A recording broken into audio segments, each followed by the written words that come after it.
Why don't you tell me a little bit about your childhood? I had to make my own moonshine back when I was 4. So it was not an easy childhood. Moonshine instead of milk? My mama didn't believe in milk except for her own breast milk. She breastfed me till I was 13. Wow, why don't you tell me a little bit more about your parents? My dad was probably my biggest influence, and he taught me just to not believe in myself and not give a shit. He's like, son, there's no point. Why start now? You're never going to amount to shit. Neither am I. How can I argue with that? And he was right. Your dad sounds like a very interesting man. He is. He's very influential on how I was raised. I respect him. He just, he incorporated a lot of my lifelong beliefs. Like one thing he always said when I was ready to get a job at that age, he's like, work schmirk. Why fucking do it? Work is for the weak, bitch. And I was like, Dad, why are you calling me bitch? I'm a dude. Anyway, that was the only problem I had with it. Otherwise, I thought it was great advice. Wow. What other advice did your father give you growing up? He said things like, why do today what you can put off until tomorrow? And that makes sense to me. I'm not going to go out and overachieve because we all end up in the fucking grave anyway. So what's the point? Well, I'm Mr. Overachiever, okay. So I'm going to spend my life achieving shit and then die anyway. So he was good, especially when I was really young. He had a lot of good lifelong points to teach me. I respect him. I could only imagine if he had influence over other human being lives. How many siblings do you have? I am a only child, except the way my dad swung his fucking thing around, and God knows how many siblings I have out there. I'm kind of in the same boat. I don't even know. I'm kind of worried with all this 23andMe shit coming up where people can get their ancestors and start having fucking people coming out of the woodwork. You're my dad? Here, look, here's my little card that shows DNA-wise. And they grabbed some of my fucking sperm somehow and compared it to their... And I'm kind of worried about that. I don't like technology like that. Sounds like you have a few things to be worried about. Yeah, just, I don't appreciate the advances they've made in DNA. I mean, sure, it helps with murder investigations, but what about people like us that were fucking floating it around, and now we might have fucking 50 to 75 kids to feed? What does that do for us? Well, let's talk a little bit about your education.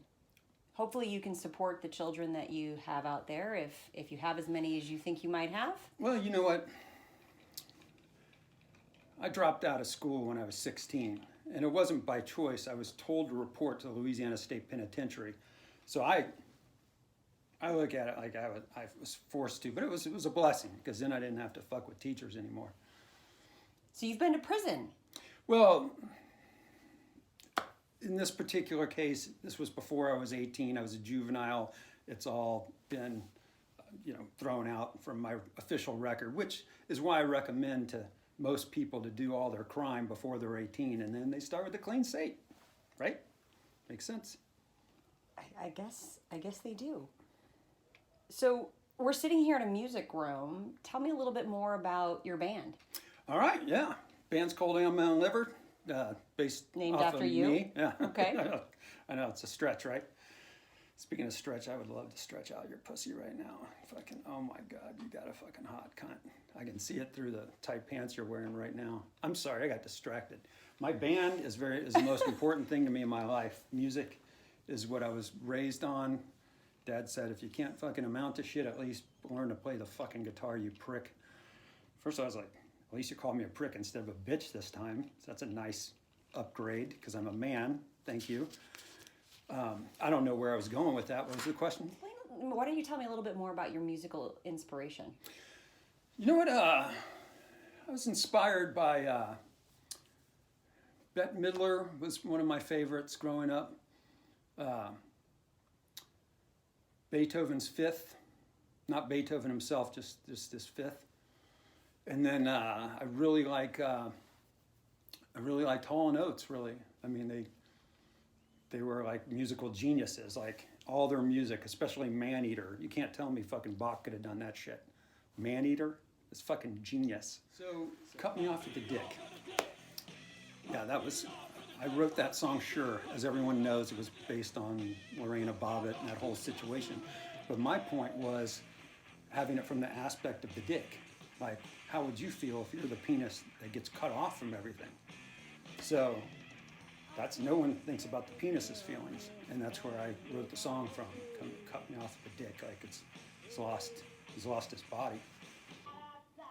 And sure, Dad knows a cop. That was inspired because I used to try to get off when I got busted, and I'm like, well, Dad knows a cop. Like, you guys, don't I get some kind of leeway or something? And like, well, yeah, to a certain extent, but not with your fucking dick hanging out and like, you know, trying to spew on me and while I'm having a cocktail and smoking a fucking dusty roller. But I don't make the laws. Whiskey, women, and weed. Tell me a little bit more about your slogan for life. You know, my dad instilled that in me when I was 1. And, he said, son, whiskey isn't just brown water. It is the elixir of life. It's like God in a fucking alcohol. Drink it. So I did. And I've liked it ever since. Weed, I didn't start smoking till I was 7. And, but then, I was ready. It's nice. It helps me float to where I'm going. And whenever I attempt to exercise, I try to smoke a lot of weed before I do. And that way I don't have to work as hard. I just kind of float there. Just get to your destination. If you got a 1 or 5 mile run, you float. Women. I just love women. I mean, you guys have fucking 3 doable holes. At least. I think I could even make more. So that's each person. So if you do a lot of women, you have that many times 3 holes, and then wherever else you can get it in, and that's a lot of holes that I can take care of. And that's just a favor. I'm starting a company. It's called Poodoo.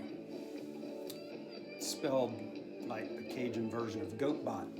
But we are only going to hire people that have sexual harassment in their work history and their record, for that matter, their official record, because we want to back up and verify background checks. I do have to say, Old Man Liver, you are probably one of the most interesting people that I have interviewed this year. No, wait, my entire career. Well, I appreciate that, and as a favor, I'm going to fuck you on the way out.